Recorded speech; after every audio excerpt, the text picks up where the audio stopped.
Hey, Pro-Life Gen, it's Kristen Hawkins. Welcome to this new episode of Explicitly Pro-Life Podcast. Today we're talking about burning the bodies of aborted babies for energy. And I know this sounds a little crazy, conspiracy theory-ish, but it is not. And joining me on this podcast today is my good friend, Mark Harrington. He is the founder and president of Created Equal. They are a pro-life education and outreach organization. They're based in Ohio. He travels to universities across the country. He trains young pro-life apologists, future mentors, future leaders.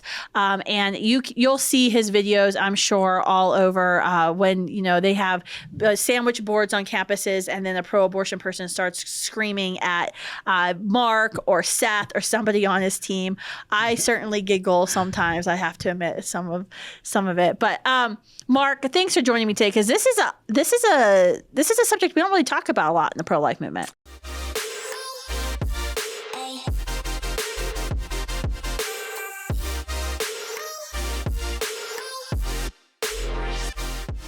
Yeah, it doesn't get a whole lot of press. There's a reason for that, because the pro-abortion advocates are doing everything they can to cover it up. But thankfully, it's come to light recently with what happened in Washington, D.C. with the 5 babies that were discovered or retrieved from the sidewalk from a medical waste company. So that's kind of how it got back into the news. And I think it was just in the news, too, recently. Our good friend, Rep. Chip Roy from Texas and the House of Representatives was questioning in the House Judiciary Committee an abortionist from Alabama, Dr. Robertson, about what she does to discard or store aborted fetal remains. And she refused to answer the question. Just didn't answer it. And we know, I know from a couple years ago when David Daleidon's undercover video of the National Abortion Federation came out, and there was a panel of the abortionists kind of talking about the secret that if the antis ever found this out, it would be the undoing of us, because this whole panel was these abortionists talking about creative ways they found to dispose of the bodies of children. I mean, one woman had literally said, I remember watching it. She was an abortionist in Ann Arbor, saying that she had gotten so desperate one time, she had driven up to the UP and set up bonfires. I mean, somebody else had invented like a dishwasher, and they would put the babies in like a dishwasher with some solution. I've been to Operation Rescue's headquarters in Wichita, which is a former abortion facility, and Troy Newman showed me like the pipes where they were using a sink disposal to push the children and their bodies down the drains, and they were just going into the water system. This is their dirty little secret. You referenced Renee Chillian, which I think her name's appropriate, by the way. She owns several abortion facilities in Michigan, and was caught on tape in that Daleidon video that was leaked to the public. Actually, I think someone in Congress actually did it. And she said that they, meaning the abortion industry, is one incinerator company away from being shut down. When I saw and heard those words, I immediately thought to myself, she's giving us one tool that we could use against the abortion industry to shut them down. If you can keep them from disposing of the babies, then they can't kill them. And that was why we launched Project Weak Link. And things led to Stericycle, which is the largest medical waste company in America. They, unfortunately, also are part of this whole thing. They enable a lot of abortion centers across the country. So that's what started the whole project. And that brought us to Curtis Bay, which once again has been implicated in burning babies for electricity. I can't put it any way differently. That's what they do. I mean, it's obvious now that that's what they do, and of course they're lying about it in the public, or in the media. To back up, how does this happen? Like, what's the cycle? So the abortionist kills a child, right? And they have to contract with somebody to come get the baby. That's right. So medical waste companies, which serve the proper purpose of disposing of biohazardous waste, right? So like if you go have an elective medical procedure and you have to get something removed, obviously that type of medical waste needs to be disposed of some way.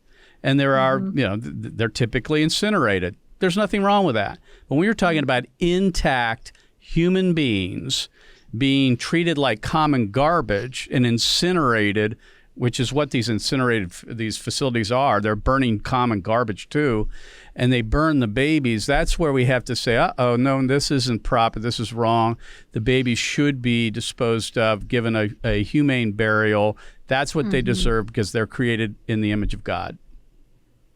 Yeah, and Curtis Bay took it another way forward. Instead of just saying we're incinerating, we're going to become a green company and we'll incinerate waste and make energy out of it. Right. So they're probably getting some tax they've got the benefit, carbon footprint down, but they're burning babies for electricity. At least they're politically correct when it comes to the green agenda. It's absurd, but that's what this company does. They're one of the largest incinerators on the East Coast, meaning people bring waste to their facility there in Baltimore. There are other medical waste companies that service abortion clinics that take the babies to Curtis Bay. Unfortunately, we discovered this, of course, with this story in Washington, D.C., because the boxes were Curtis Bay boxes, and there were 5 late-term babies in these boxes, and that's where it all began, again, to bring this to the public's attention. Yeah, I mean, the worker gave a box to the activists on the ground there for the progressive anti-abortion uprising. Pow, pow. I always call them pow. Right. It's unbelievable. And I remember when I saw the story break, I was actually thinking about Unplanned, Abby Johnson's movie, because I felt like the chemical abortion scene was the most powerful scene when she's in the bathroom and boarding her child in the pain. Yeah, no doubt. I think the second most powerful scene was that scene where they were taking those huge drum out of the abortion facility of the babies. Yeah, I mean it's unbelievable. It's right. Well, we've got records and archives of hundreds of these medical waste companies retrieving aborted babies from abortion facilities. We have video. We have all the documentation on ProjectWeekly.com. And that's why we've exposed them. And some of them have refused to continue to service these abortion centers. And but we have been unable to get all of them to quit, of course. And Curtis Bay right now is on damage control. They already almost immediately changed their website. It's really interesting. That's right. You did a post on that. Can you explain what they did? Yeah, so it's interesting. They said in the website, this is prior to the fact that they were implicated in the D.C., the children there that were retrieved in D.C.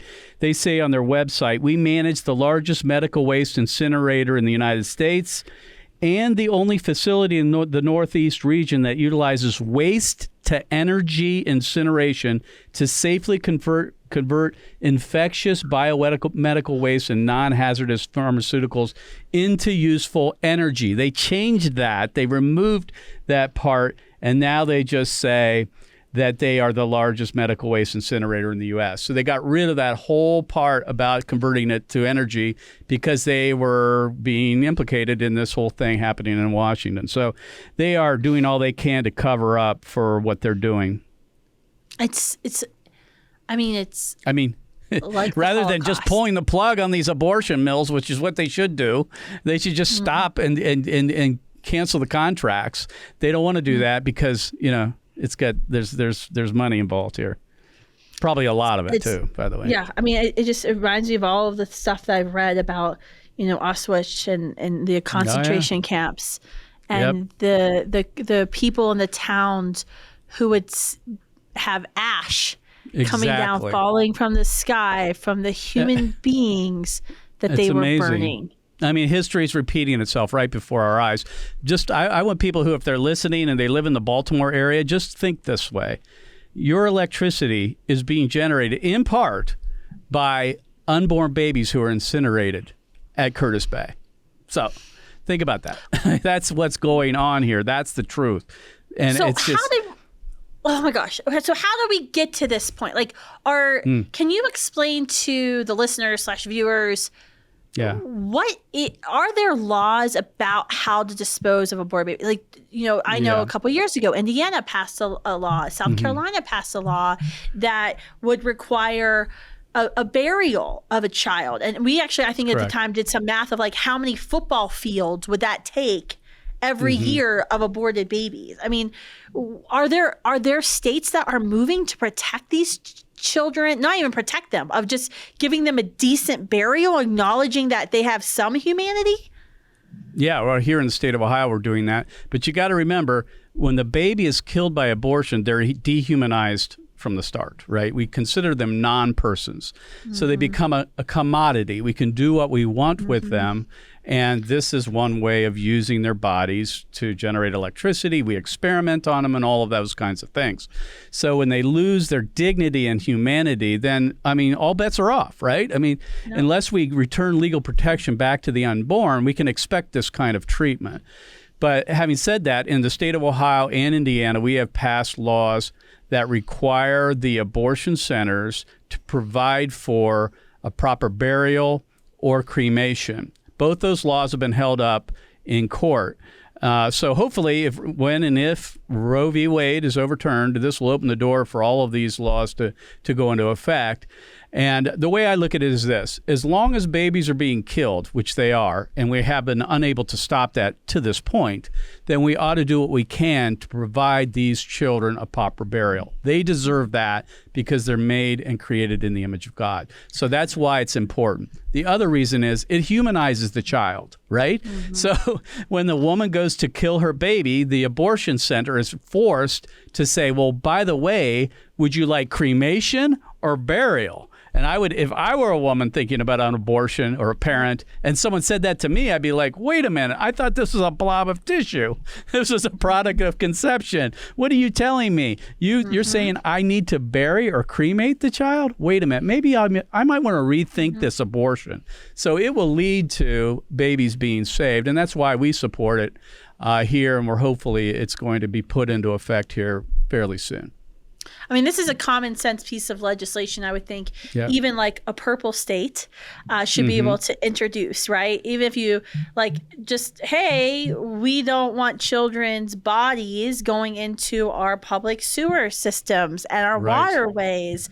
Students Life's got some stuff coming out about that in the coming months. But I mean, this just makes sense. Like, this should be a common sense thing, because even pro-choice Americans who tolerate abortion, say they, think that women should have the right to kill their child, still acknowledge that, yeah, it's a human. There's something there. It's not simply they just don't want to go there. The ACLU and everybody else is saying this is harassing women. It's harassing women to provide their babies a proper burial.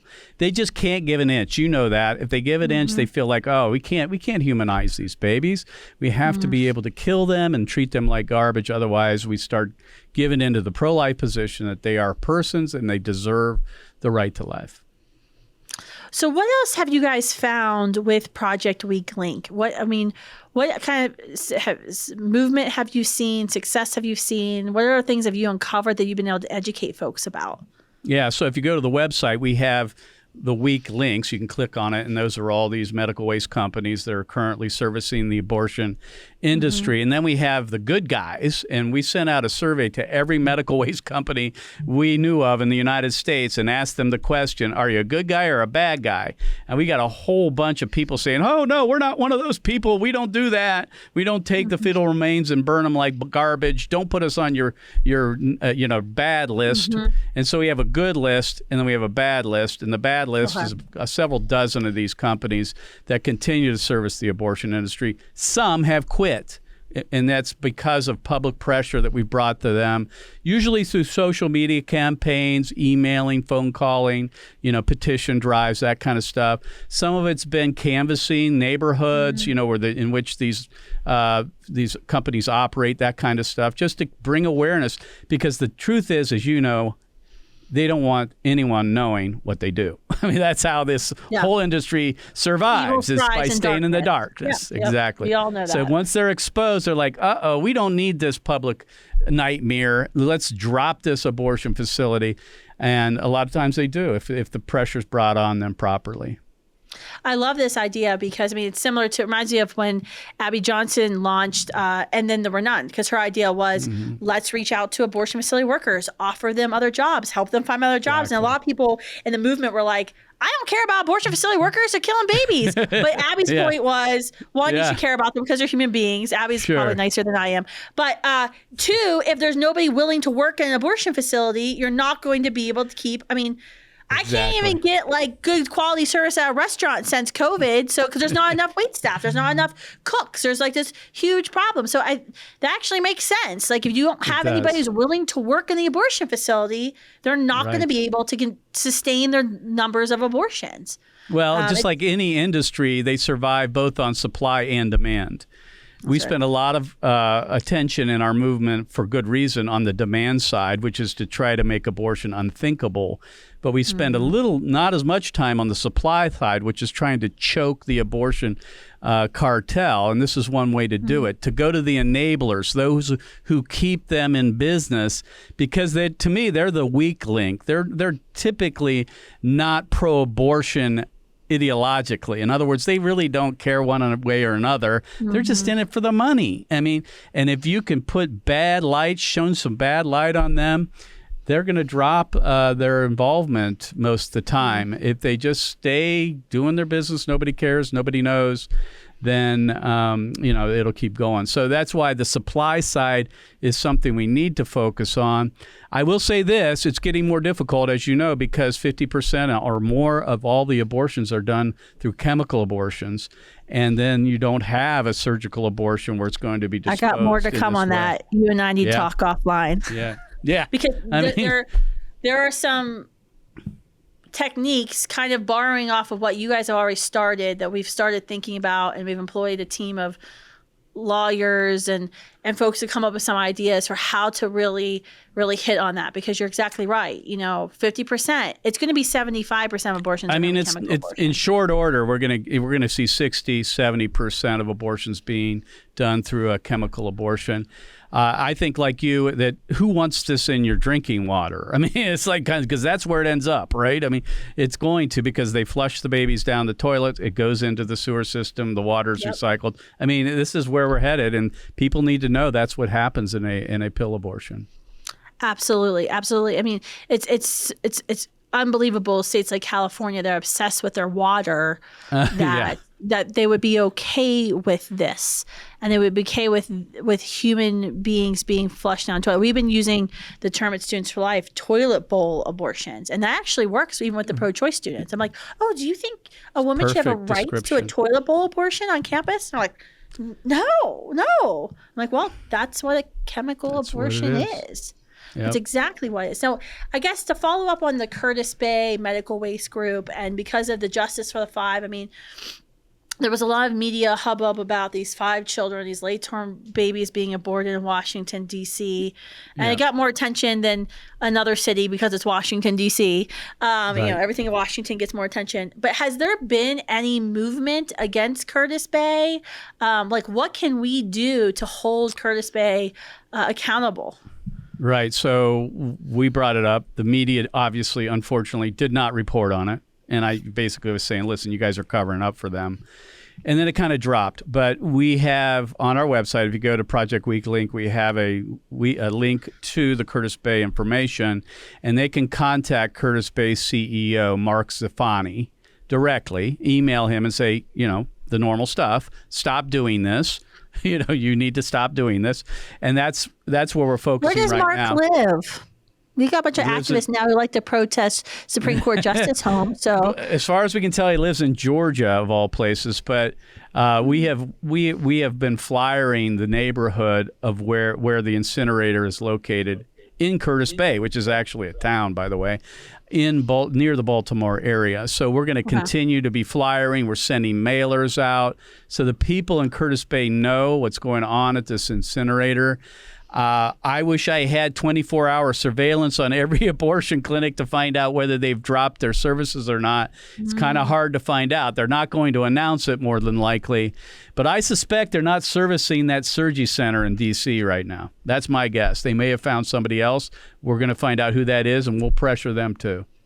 Yeah, I imagine the person who gave Teresa and Lauren, that box probably is no longer employed by them. He might not, but I tell you what, if I was the CEO, I'd keep him because I wouldn't want him to whistle blow on me. That is it's like trying to keep him happy. That's Like, oh man, we'll keep paying you here. Just don't say anything.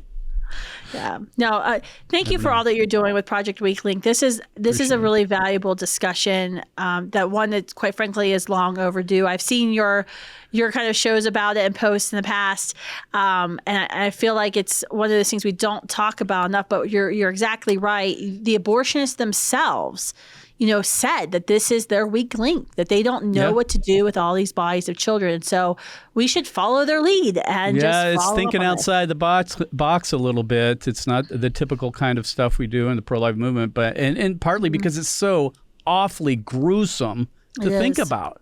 It just is. It's sickening. It's hard to think about all this stuff, that this could actually be going on. And so, it's not one of those things it's easy to recruit people to do, but it's one of those necessary things that we've got to exploit the weak links in the abortion cartel, find out where they're weak, and that's where we should be applying some pressure as well as where they're strong. We can't ignore that as well. So. Yeah, I mean, you're probably even a less popular person to invite to a dinner table than me. Like, Mark, tell me about Project Weak Link. It almost sounds, this is how I started the show, saying it almost sounds like a conspiracy theory. It sounds like it can't be real. I remember I have discussions with my husband about abortion and the abortion movement, all this stuff. And sometimes even when I get into some of the most ghoulish stuff that they do, it's almost like his head can't accept it, like it doesn't. He's obviously pro-life, but it's like he just has to tune out because it's so terrible to think about what they're doing. Well, the depravity of man, it's almost impossible to understand what we're capable of. But this is one example that just almost blows your mind that we are capable of it, unfortunately. History is repeating itself here in America.